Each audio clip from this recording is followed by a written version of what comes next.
I'm a firm believer in the idea that there's always something positive that comes out of a negative, because I know that life is full of lessons that we all have to go through and learn. So when this pandemic first happened, I didn't know how to take it.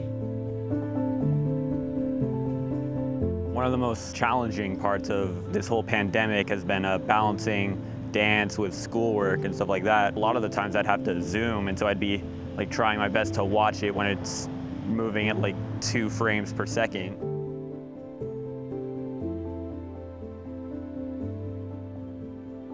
I think that was the most difficult thing this year, was just being able to do everything by Zoom. Having a 4-year-old, honestly, I think it's really cute when she tries to dance with us. She did really try cute in the video. It's adorable, but it's really the most difficult thing at this time. The course of having the studio shut down and going through Zoom was a struggle, but for the most part, most of the dancers stuck it out. I drive like half an hour to an hour to get up here, and I'm taking half days this week for work to be here, because otherwise I wouldn't be able to perform with you guys. So this is my team. Y'all are everything to me. So it's important to have things like this, especially in the community. The lesson and blessing in this year also was that I was able to take time to focus on my physical and mental health, and I was also able to give my up-and-coming choreographers and staff more job opportunities while I took a step back to focus on those things. Right before the pandemic hit, I became the director of Intricate. You know, I was really excited to finally have like creative control over like a group of people. That was something that really excited me. You know, the pandemic hit and I didn't really like get to do many performances with them, but you know, we still got to make the best of it, and we ended up getting to do Summer Showcase, and that was really fun. So Under, it's like this. Remember, we're going like this, down. So with the pandemic, I started CNA school while simultaneously having a full-time job and being a full-time college student and dancing, along with being a director here at Bliss Dance Company. And I really had Bliss to be my safe haven because it was the one thing that kind of felt normal to me. Things were just getting to be too much between work and teenagers and pouring into everybody else. Right. It needed to have something for myself. And then I just said, you know, I'm just gonna sign up, I'm gonna do it. And just being here, it's just been a good thing. About a few months into the pandemic, right around the time that I was getting ready to graduate, well, the same day actually, I lost a very close friend of mine, and she was only about a few months older than me. And so coming into the pandemic and already struggling and already losing my graduation, already not really being able to see many of my friends, and then to lose one of mine, it made a 180 on my life basically. It made me realize how appreciative I need to be and how real life is.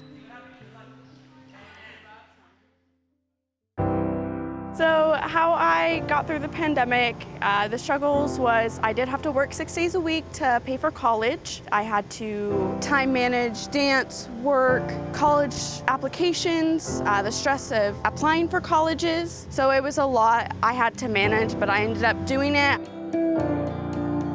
During the pandemic, I took on football and boxing, and I stepped down from dance a little bit.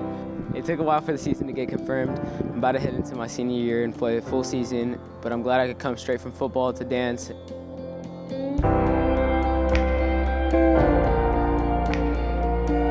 thing I'm really glad that I took advantage of was all the free classes that were online, because the only way I would be able to access those classes would be to go on that 6 to 8 hour drive to LA, pay $15 to $25 for a class. But I didn't have to, because all I had to do was go on Instagram and just take the class as it is for free. I was really grateful that I was able to put the training that I got from those classes into my choreography. I was told from the beginning of school year, like, boom, you're not gonna teach leadership. That to me hurt me the most. So I'm like, well, what do I have? So it's like, you're not gonna teach leadership, you're gonna teach something different. I mean, you'll still get math, but then I'm having to learn everything online because I am not an online person. And so I just felt like everything was slowly being taken from me, like my freedom, because we couldn't go nowhere. Dance was the only thing. Honestly, like, I'm not trying to be dramatic, but really it was the only thing that didn't get taken away from me. And dance really is the only thing that centered me.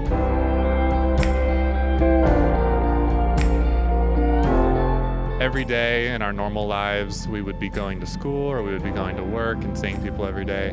So the pandemic really hindered that.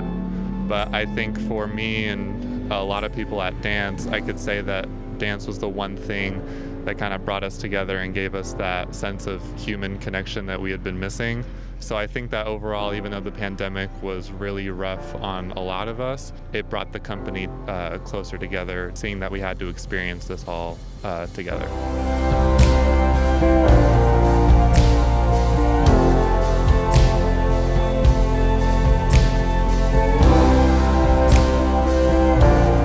I lost a very close friend of mine in August. I've never lost someone that close to me before as a friend. And then 6 months later, I lost my dad. You always think your parents are invincible, so even though he was sick for quite some time, I still never thought I would lose him. And I understand that his contract has expired, and that's a part of life. But I also understand that I'm human, and I have to feel through that. And even though it's a terrible feeling, I still decide to wake up every day and push for my family and for my students.